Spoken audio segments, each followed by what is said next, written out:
When I was a 19-year-old girl, I was looking for a room to rent in the city I was moving to for college. It was about an hour away from my family. I wasn't having much luck, and my mom started helping me look for a place. She found an ad on Craigslist for a room for $300 in a house, everything included. The homeowner was a man, and he rented the additional rooms upstairs to other women while he lived in the finished basement. The ad stated he rarely ever saw the other roommates because he had a kitchen and his own entrance downstairs, and that he preferred women because he had issues with male roommates in the past partying and causing damage. We decided to take a look since it was the cheapest we could find in the area. My mom and I went to the house to view it. It was a decent house in a decent neighborhood. He opened the door and was very welcoming. He was middle-aged, and the kitchen and living room were furnished nicely and clean. My mom loves to talk and get to know people, so they were engaged in conversation while I stood there quietly and observed the place. He then said he would show me my room. We headed towards the staircase to go up as I thought, since he said on the phone my room was upstairs with the other roommates, but he opened another door and we followed. He took us down to the basement and opened a door to a very small room, with no closet and no windows. He proceeded to say this was my room and I would be sharing the bathroom in the hallway with him, and his bedroom did not have a door on it. I was definitely thinking absolutely not, this is weird, but they were so deep in conversation that I couldn't interject. He then led us upstairs and showed us the other room, which had their doors open, and said they were currently rented. He then started telling us elaborate stories about the other women. Not very nice stories describing drinking problems. My mom was listening intently, but I took the time to investigate further. I looked in all 3 rooms and the bathrooms. There was furniture, but not a single item that looked like it belonged to a woman. No clothes or anything. Only men's clothes in one of the closets. He had no problem with me creeping around his tenant's room without their permission.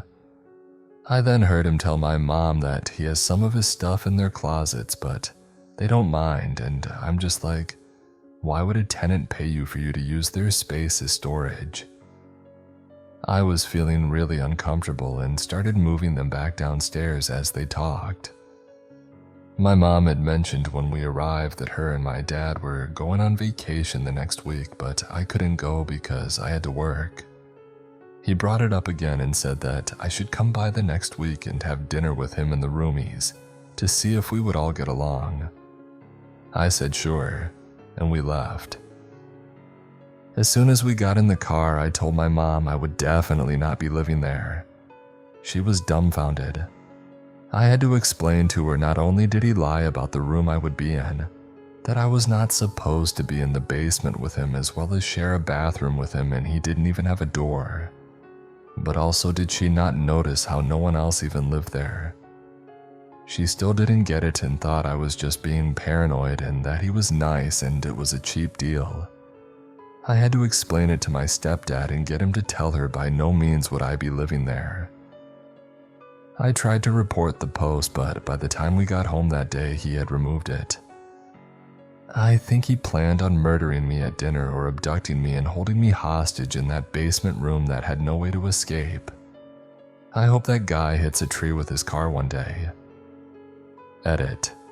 Some details have been coming back to me since I've been answering all of your questions.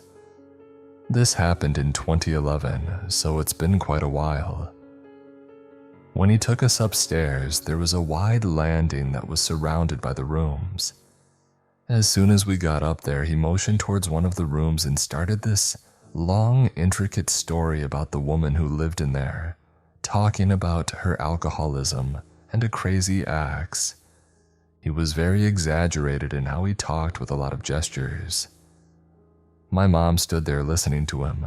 I don't know if it was sheer distraction or she didn't want to be rude by not listening, but either way, I don't recall her ever having a good look around those rooms. I went and looked. All doors were open, had neatly made beds with dark wood bed frames, bureaus with mirrors, and nightstands. There were sliding mirror closets, and they were empty, except for one that had men's clothes hanging pushed against one corner. Nothing was on the nightstands other than a lamp, and nothing on the bureaus. I went into the bathroom, and there was nothing on the vanity in them other than hand soap. I looked in the showers too, but there was nothing other than bar soap. The bedroom on the left had an empty suitcase laying open on the middle of the bed. This was one of the rooms with the empty closet. After seeing all this, I came back onto the landing and started slowly heading down the stairs. They were still talking and absent-mindedly followed me down to the living room. That's when he mentioned dinner, and we left shortly after. I think that's why my mom didn't notice a lot and didn't believe me at first. She didn't take more than a quick glance upstairs. And when we were in the basement, he was just as talkative. A commenter on here who works with law enforcement pointed out that this was probably a sex trafficking situation. The bedroom in the basement is where a victim is kept, drugged, and abused until broken and then trafficked. I honestly think this is more plausible with the situation, as my city is actually a hotspot for that. I am so grateful we got out of there, and I hope my experience could help someone one day notice the details and get out of the situation safely.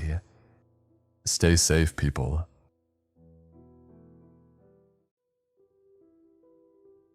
This story takes place 4 years ago and requires a little history. I pretty much grew up as an only child in northern Michigan. I have an older sister who was 11 years older than me who moved off to college as soon as possible. Because of this, I was always extremely close to my parents. To this day, we are still best friends. One thing we all truly enjoyed was video games. When I was younger, I would sit and watch my father play Lara Croft on the computer for hours. I absolutely loved it. When I was 9, my parents introduced me to an MMO called EverQuest. We started off as casual players, but through the years and the game's expansions, we quickly advanced. By the time I was 17, I was playing constantly. It was extremely hard for me to maintain an active social life, and because of this, I had never had a boyfriend before. The three of us decided to apply to the highest ranked raiding guild on the server we played. That's when I met my ex, and the trouble really began. Within a few weeks, the raid leader had quickly taken a liking to me, and not wanting to upset him, we exchanged MySpace profiles. Yes, it was that long ago. I've always kept myself in decent shape and would consider myself to be fairly good looking. He only had one picture on his MySpace, and it was extremely dark and blurry. It raised a red flag that I quickly dismissed. From his MySpace, I learned that his name was Kurt and he was 10 years older than me, something that he had failed to mention when we first started talking. Because of his age, I kept our friendship, that was quickly growing into a relationship, from my family. We began talking for hours, late at night on the phone. Within 2 months of us meeting, he told me he loved me, and I was ecstatic to finally have someone. The relationship had always been verbally abusive. If I didn't send him multiple nude pictures or videos throughout the day, he would lose his mind and tell me how worthless I was. He would often remind me that I wasn't pretty enough or smart enough to find someone else who would love me. Still, I stayed. 3 months after hiding our relationship, my parents found out.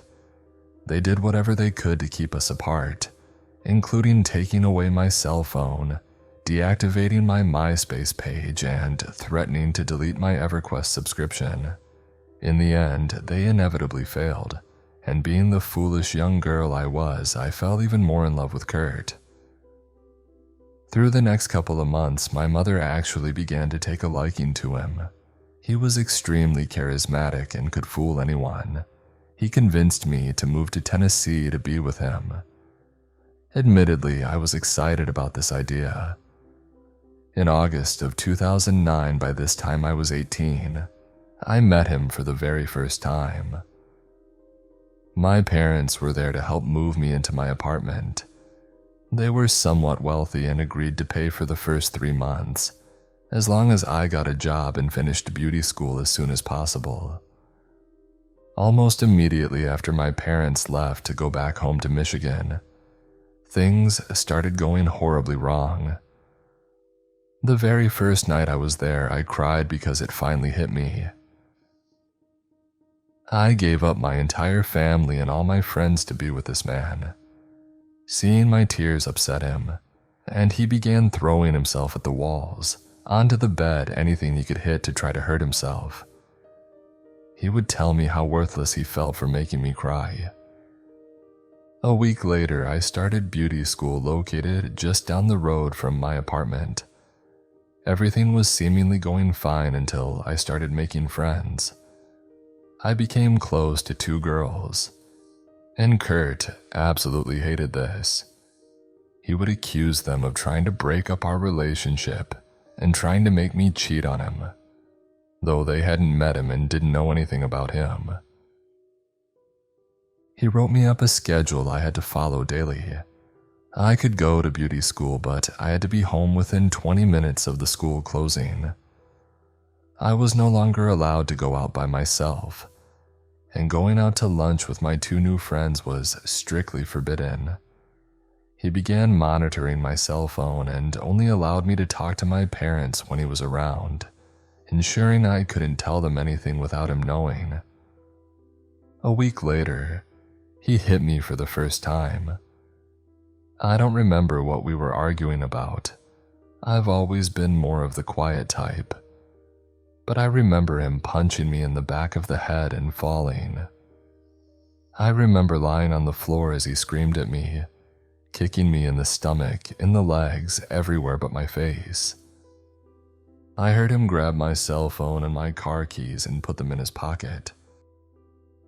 I closed my eyes and pretended to be asleep.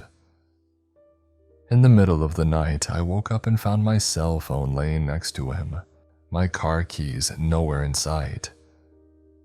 I grabbed my phone and quickly left the apartment, making sure to make as little noise as possible. Once outside, I called my mom and told her everything that had been happening. My father had been in the hospital the day before for major surgery, and my mother was already exhausted. She was also hysterical. She told me that she was going to call Kurt's father and tell him to get the hell out of my apartment and remove all of his stuff before she called the police. No, we never did call the police, and I'm still unsure why. Mostly fear on my part, I believe. She told me to go inside and get my keys and get out of there. Her and my father would be coming down in 2 days to get me and move all my stuff back to Michigan. I waited a few minutes and then went inside. Kurt was up and talking on the phone to his father. He began screaming and throwing furniture around. Picture a blonde, slightly gay-looking Hulk. He viciously grabbed me by my hair and asked me how I could do this to him. I quickly brought my right arm up and elbowed him as hard as I could in the nose. I grabbed my purse and my keys that were on the counter. While my back was turned, he grabbed a knife and tried to stab me. I effectively dodged him and kicked his arm hard enough that he dropped the knife. I made my way out the door and was at the very top of the stairs leading up to our apartment when he grabbed the hood of my sweatshirt and kicked me as hard as he could down the stairs. I was on my feet, ignoring the pain throbbing throughout my entire body, as fast as humanly possible. I made my way to my car only a few feet away, and once inside I looked back. Kurt was nowhere in sight. I assumed he went back to the apartment to damage my belongings. I quickly sped off and called one of the friends I had made. She was more than willing to offer me a place to stay. 2 days later, my parents showed up. I'm not sure who was in rougher shape, myself or my father, who was still recovering from surgery. I never saw Kurt again, nor have I been back to Tennessee. In hindsight, I definitely should have called the authorities, but I knew the kind of connections Kurt had, and I was worried about what would happen if he ever found me or my parents. Before the bashing starts in on my parents, in their defense, they knew very, very little of the situation until it was over. My father was extremely ashamed that I was dating a man that much older than me and made it clear several times. I, however, was just too stupid to listen.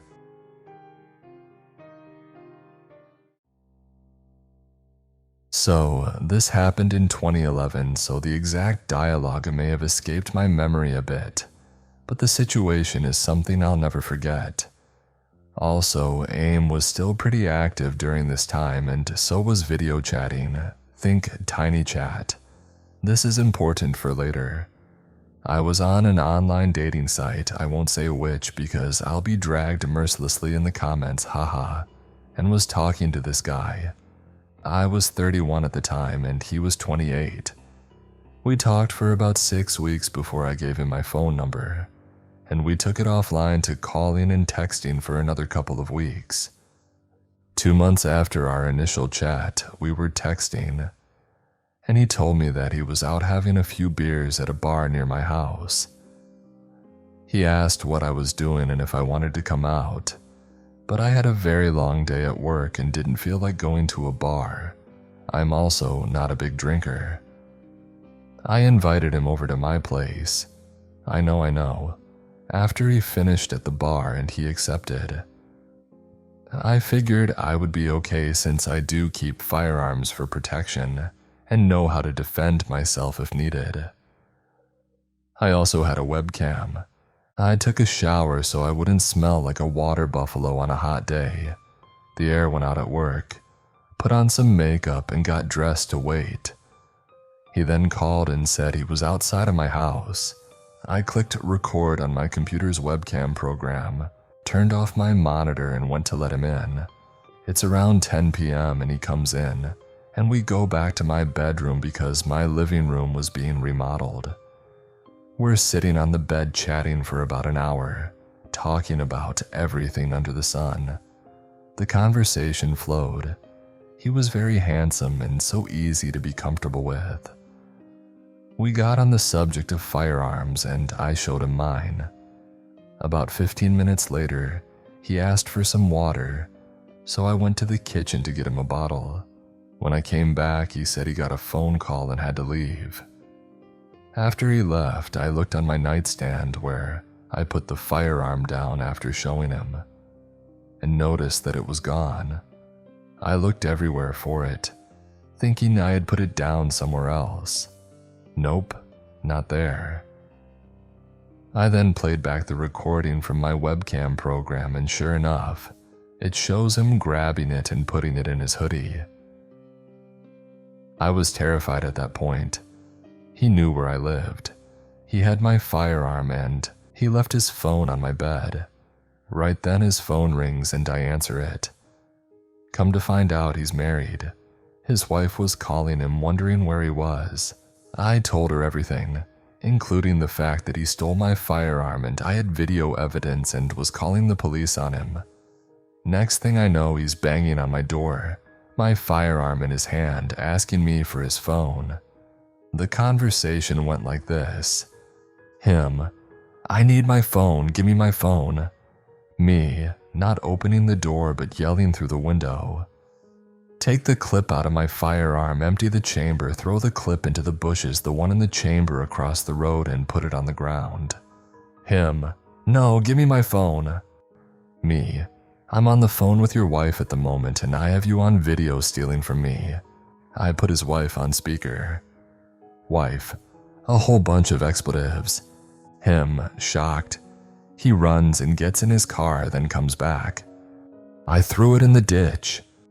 At this point, I make him empty his pockets, take his pants off, take his hoodie off, and show me that he doesn't have my firearm on him. All the while, his wife is on the phone. I go outside and get in his car in the driver's seat and tell him to take me to where he threw my firearm. He proceeds to tell me that I don't know how hard it is for him, being a felon, not being allowed to own a weapon because of a mistake he made. The mistake? Domestic violence involving a firearm. We get up the road and he tells me the firearm is there in the ditch. Then I realize the situation I'm in. I can get out of the car and go get it, leaving him to do whatever to me if he chose. He was 6 foot 4 inches tall and 225 pounds, while I was 5 foot 3 inches and 135 pounds at the time. Or I could make him go get it, taking a chance of him seriously hurting me. I took that chance, since I was on his phone with his wife and my phone with 911. He retrieves my firearm, brings it back to the car, and I drive back to my house and wait for the police. I get out of the car and he gets in the driver's seat.